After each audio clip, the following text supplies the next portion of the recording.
Hello, good morning mga ma'am and sir. Nandito po tayo ngayon sa dagat. Ayan malapit po kasi kami dito sa dagat kaya nakakapunta kami dito. Ayan, quick pasyal lang po kami. Vitamin C na rin. Ayan, medyo makulimlim po ngayon.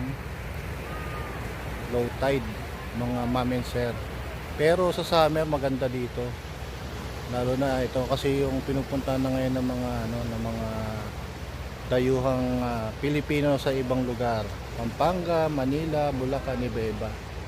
Kasi nagustuhan nila sa Zambales kasi maganda yung dagat. Tapos yung buhangin niya hindi masyadong malalim. Kaagad pagka lumusong ka sa dagat. Talagang safe kumbaga. Tsaka malinis talaga. So, yon mga ma'am-sir. Magandang buhay po sa inyo.